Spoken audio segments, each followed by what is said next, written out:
here's part 2 of talking about Rituximab, aka Rituxan, the different diagnoses you can use it for, infusion-related reactions, severe skin and mouth reactions, HBV reactions, and PML reactions. So now I'm using Rituxan.com, and I'm also going to be using a further deep dive part of the same website. Those will be cited below. But continuing on with this, definitely having an anxiety attack.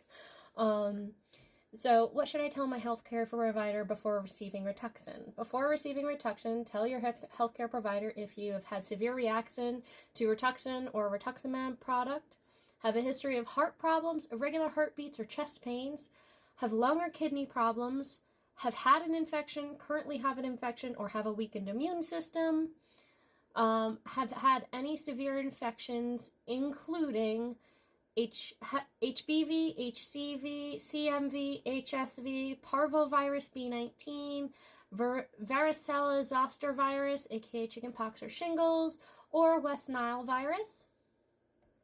If you've had a recent vaccination or you are scheduled to receive vaccinations, you should not receive certain vaccines before or during treatment with Rituxan. Have had any other medical conditions that are severe, are pregnant or plan to become pregnant.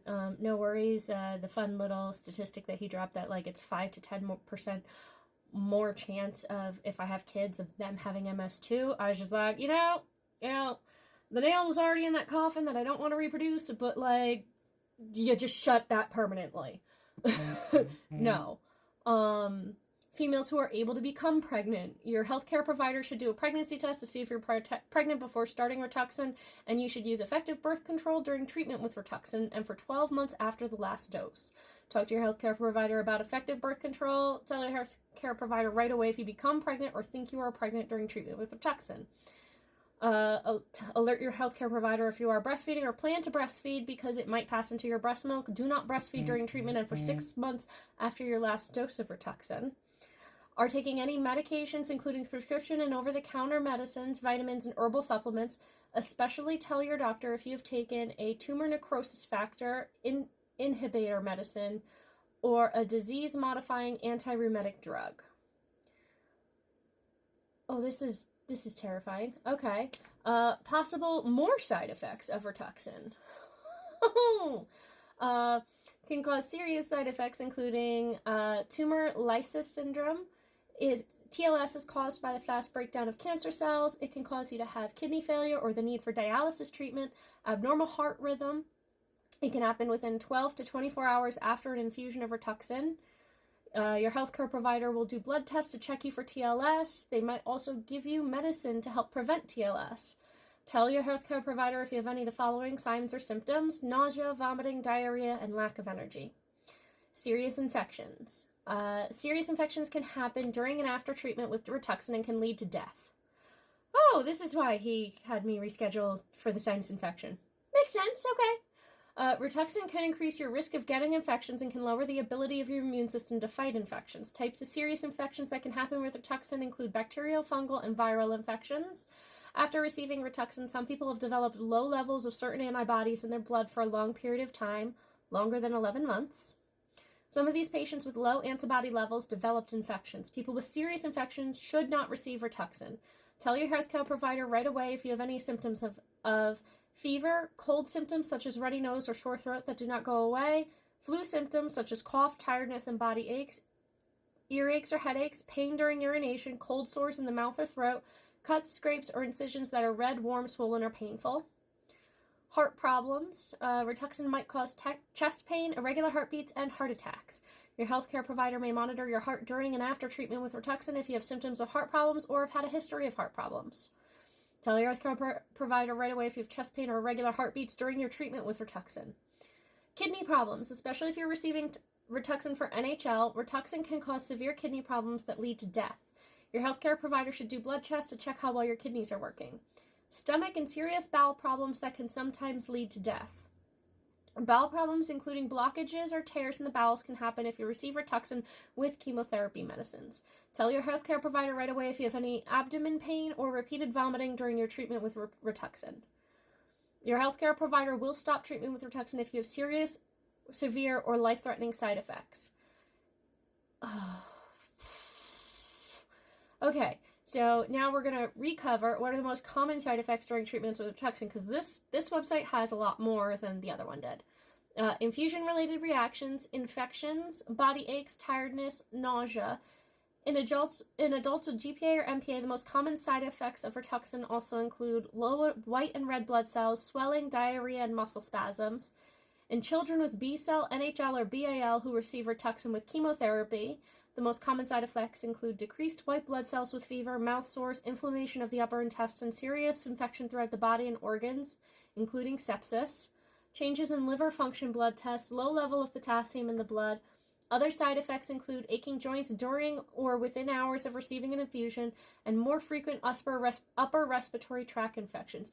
These are not all of the possible side effects of Rituxan. These are just a good chunk. No. Okay, so the other website that I'm linking below is going to cover your first Rituximab infusion. Plan to spend time at your infusion center.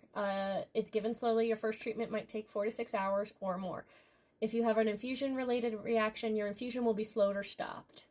Yeah, and they also warned me when I spoke to the infusion center lady. She's like, yeah, prepare to be here an extra hour where we're just monitoring you to make sure I don't develop anything within the hour after.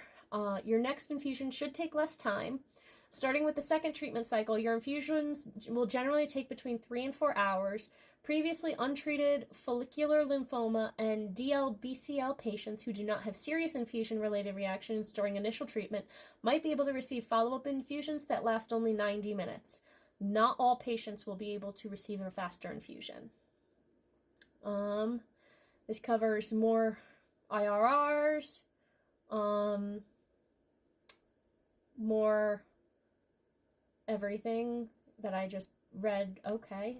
Hold on. Give me a sec. So from what I'm reading on this other aspect about initial treatment, it is definitely most commonly used with cancers. It is a form of chemotherapy. It's usually used in addition to an FC chemotherapy. I don't know what that means, but I know it's a form of chemo. I'm not very well versed on most types of cancer, very specific ones that family members of mine have had throughout my lifespan. So it looks like from this website, that is everything I am going to... Oh, questions to ask your doctor. Okay. Never mind, this is all pretty much the same stuff. Yeah, this is all pretty much the same stuff that I just read. So I think we are pretty much at the end of this website. So, I have another cited website from the NCBI, NLM, NIH.gov website that actually covers specifically Rituximab in MS patients. And I think we're going to cover that in part 3 because, once again, this is getting long. And I want to apologize to you all for how long these are. This is very heavily information-packed. And I'm not well versed in like talking about this because like I'm reading along and learning along as we're doing this. So I appreciate you for sticking around. I encourage you to click on the links, learn a little bit more, and thank you for sitting through this with me. Have a good day.